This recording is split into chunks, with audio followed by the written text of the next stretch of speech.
Well, hello everyone and welcome back to another video of Race Week.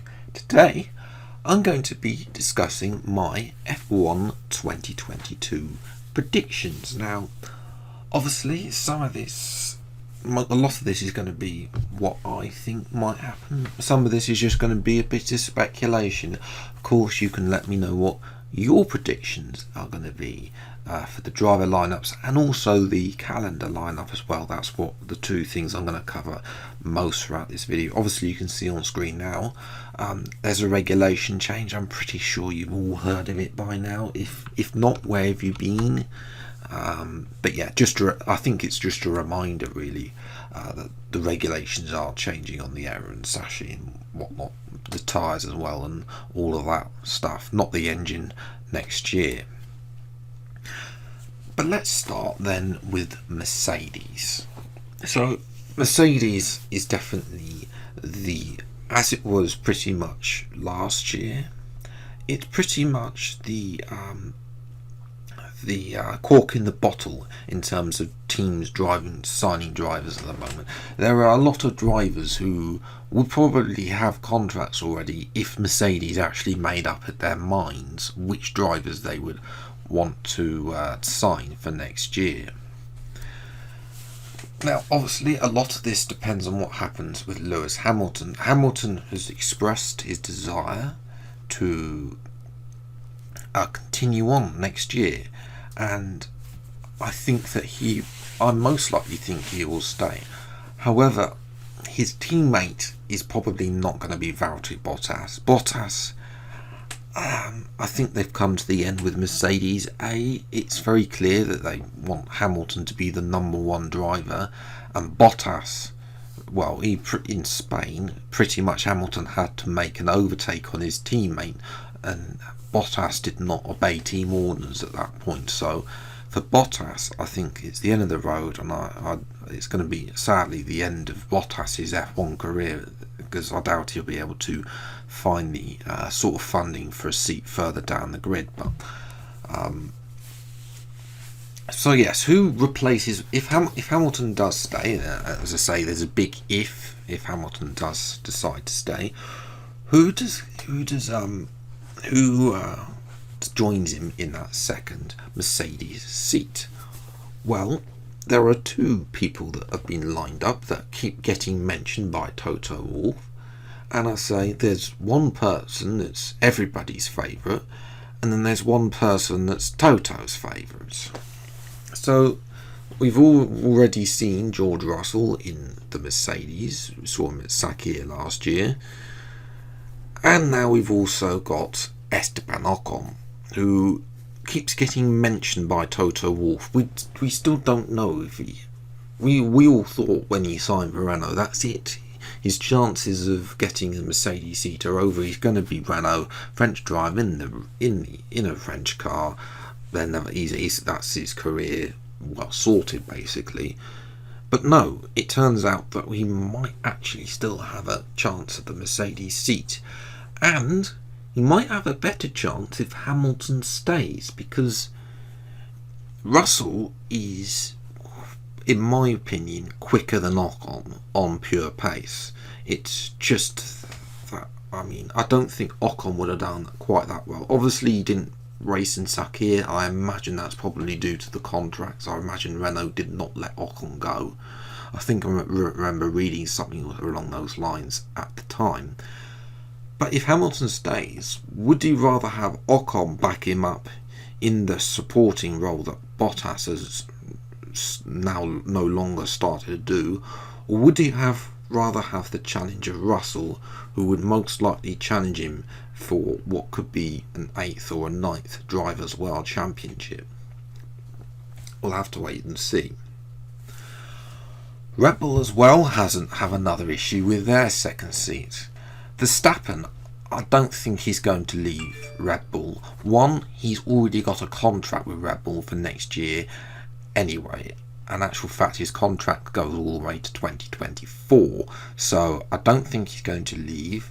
And not only that, Petronas, Mercedes' main sponsor, I don't think that they don't want Verstappen. They prefer Hamilton, because apparently Verstappen doesn't have a clean record according to them. So Verstappen, I think he'll stay with Red Bull, especially the fact that they've improved massively. They've closed the gap massively to Mercedes this season already. So he's leading the championship heading into this weekend's Azerbaijan Grand Prix. Now, he may not go on to win the championship, but to have the lead of the championship is a big step up for Verstappen, and I think he'll want, even if he doesn't win this year, he'll want to stay with Red Bull and finish that journey off. The second seat is a little bit more interesting. Don't think Yuki Tsunoda will be ready despite all the early praise he's been getting by the evil doctor. Perez, I've already mentioned in previous race weeks that the relationship between him and the evil doctor isn't that great. If Russell gets moved out, not selected by Mercedes for that seat, then I think Red Bull should make him an offer, and they probably will. Verstappen and Russell is a very strong lineup, and Red Bull would probably be prepared to even to have Verstappen and Russell challenge Mercedes at the front. Obviously, that depends on what happens with Russell's situation at Mercedes, but we'll have to wait and see about that. If Russell does move to Mercedes, then Perez surely has the opportunity to get another year at Red Bull at least. Albon, I don't think he might come in as well. Albon, they could decide to go with Albon, bearing in mind he's doing some sort of work with the 2022 car, but he's had a year away from racing a Formula 1 car, so bringing him in at the deep end in the big team is just a no-no for me. And I don't think, for Albon, I don't think he'll be coming back, sadly. Ferrari is next up. They're pretty much sorted.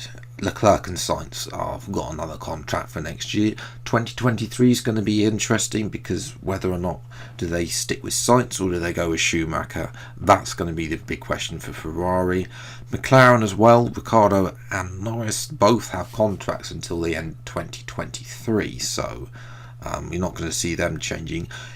Even if Ricciardo needs to get a grip with that McLaren, I suspect that changing the car, he needs to give him a bit more time with that McLaren, let him get used to it, and I'm sure maybe next season, where the new regulations as well, second season in the car, he's used to the team, used to the setup, and the way I expected the car to handle. So he should be more comfortable next year. So don't count Ricciardo out just yet to being able to perform to the level of what Norris has been doing this season. Alpine is a little bit more difficult because Alonso does have a contract, so he will be there even though he's 58 million years old now. So he will be there for another season and another regulation change for Alonso. We'll see if Alpine can really drive forward, because that's what Alonso's only is back. He's back to win. He's not back to sit in the midfield where Alpine are now. The second seat is a little bit more interesting, because Alpine would have already expressed that they want to continue with Esteban Ocon. He's outshone Alonso. He's got used to the car now. Yes, he got Ricciardo wiped the floor with him last season at Renault, but he's doing okay compared to Alonso this season. Although I expect Alonso might need to get a bit more, has a little bit more to come from that Alpine car. Obviously, if Ocon does go to Mercedes, then the clear candidate is obviously to replace him is Pierre Gasly. Gasly desperately needs to leave the Red Bull program, and for me, unless he's got, yes, he might have an outside shot if the evil doctor changes his mind about him, but I doubt it. He might get a chance at Mercedes if they decide that if Hamilton leaves and they don't fancy Ocon, or Alpine make a very good offer for Ocon, so he decides to stay at Alpine for some reason or something like that. But for me, that Gasly's chance of a race seat are not that great. There is a big chance that Pierre might not be on the grid next season, which would be an utter shame. AlphaTauri, the team that Gasly is racing for, I expect Tsunoda to be there. Albon, he could be there as well alongside Yuki, but that ultimately depends on what happens in Formula 2, because obviously Red Bull have now decided they change their mind and no longer use Super Formula as their feeder series, and now they're using Formula 2. They've got three very good drivers in Yuri Vitz, Liam Lawson and Daruvula as well. So whoever gets the highest place out of those three will probably get that second seat, basically. So they're all racing really each other to see who can get that big seat. Aston Martin, it could be a place for Russell, but I don't see it personally, because obviously Stroll's pretty much got that seat guaranteed, and they'd have to replace Vettel, and I don't think they're going to replace Vettel with Russell unless Vettel decides to retire. Personally, especially the fact he's now looking a lot more comfortable with the car at Monaco, a brilliant 5th place. Hopefully he needs to keep that momentum going forward, so they'll keep to growing that partnership next year with Vettel and Stroll. Vettel, I think, already has a contract anyway with Aston Martin, so that obviously it makes sense for them to continue with Vettel and Stroll for another season at least. Haas, well, their driver lineup isn't going to change between Mick Schumacher and the Twat, but the ownership of the team could change, which is a shame, because Gene Haas, as we know from if you watch Drive to Survive, doesn't really invest in the team that much these days, and he's not really getting much for investment. A team that's stuck at the back and has no money basically for upgrades, or they have bought 1 or 2 upgrades. Basically they're the slowest car on the grid, so for them it's 2022 with the new engine, with the new regulations, is about trying to have a building year with Schumacher and the Twat. But does Gene Haas sell up? There's already rumours that Daddy Mazzy Twat and another Twat in the form of Rich Energy want to buy the team, so we're all praying that doesn't happen, but there is an ever increasing chance that we could see the Haas name disappear and a disgusting name reappear on the grid. Now, Alfa Romeo is an interesting one, because the problem is that the Alfa Romeo, the team is only called Alfa Romeo because it's its sponsorship. It's not owned by Alfa Romeo, it's still owned by Sauber, basically. So, an Alfa Romeo's board, this goes on from, obviously, the fact that Ferrari, head company Fiat and Chrysler have merged with Group PSA, which is Citroën, Peugeot, DS and that lot. That's to form Stellantis, if I'm calling that correctly. But basically, there are rumours that Alfa Romeo won't be on the grid in 2022 and it will be Sauber instead. Now, obviously, I don't think this will relate to the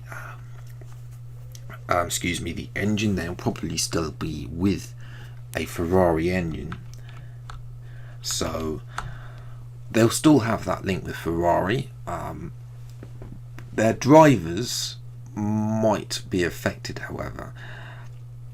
Kimi, is this the end for Kimi Raikkonen?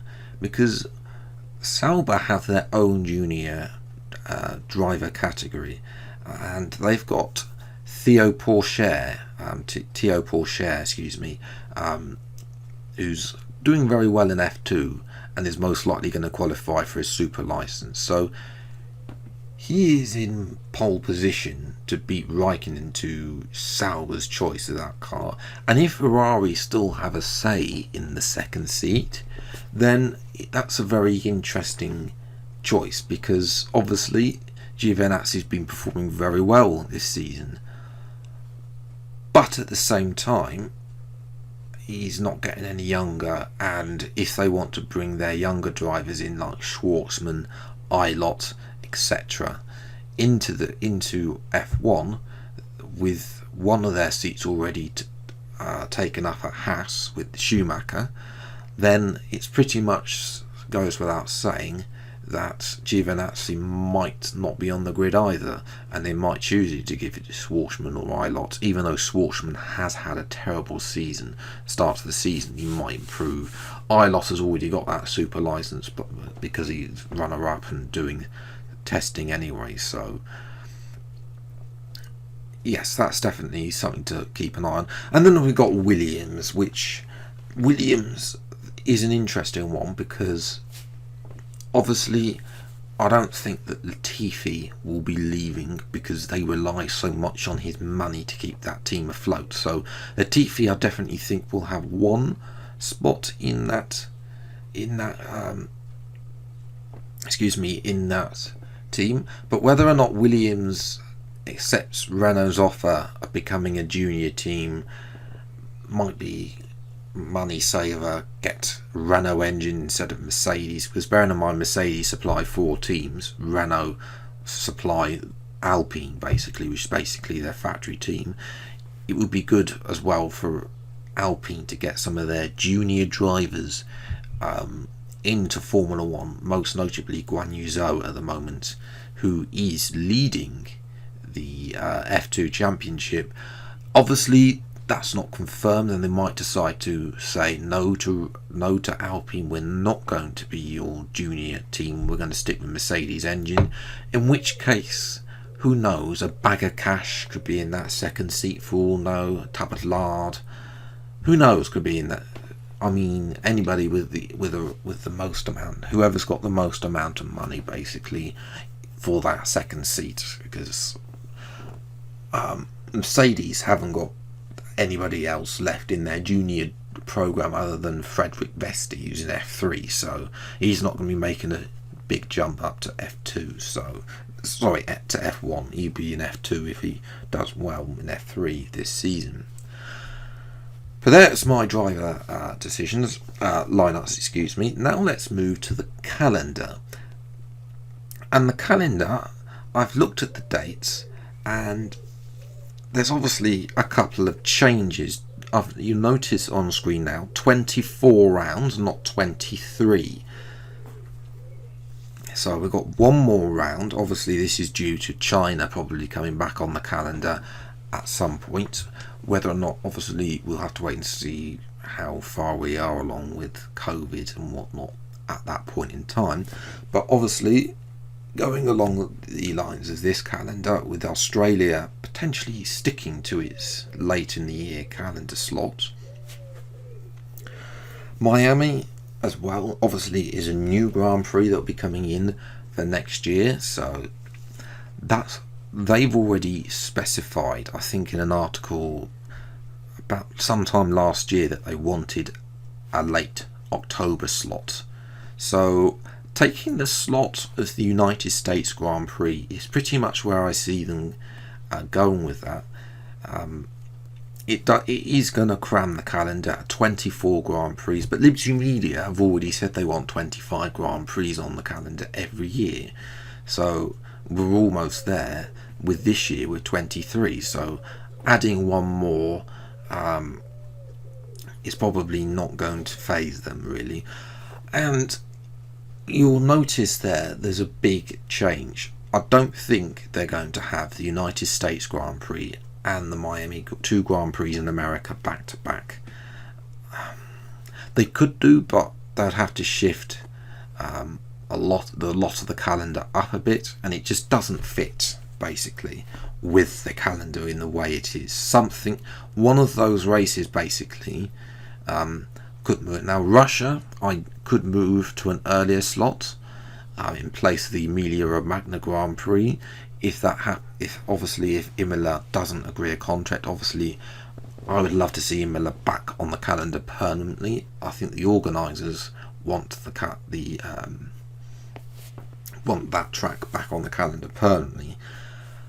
But if Russia says no, we want to continue with our late September slot, then pretty much the United States is then the prime candidate to move to the opening round of the season, which I think Liberty Media would probably accept that. Have Austin open the season and obviously close it off with Miami as part of their big drive to get increase the audience. Obviously, I think they've also said they want to try and get an American driver into F1 as well.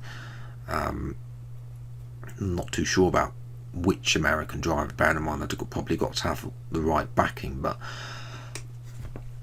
yes, that's what I think with the calendar and the drivers as well. Let me know what you think in the comments below. If you are new around here, then please do get subscribed for weekly Formula 1 videos, and until the next video, I'll see you next time. Take care, thanks so much for watching, enjoy your day, and goodbye.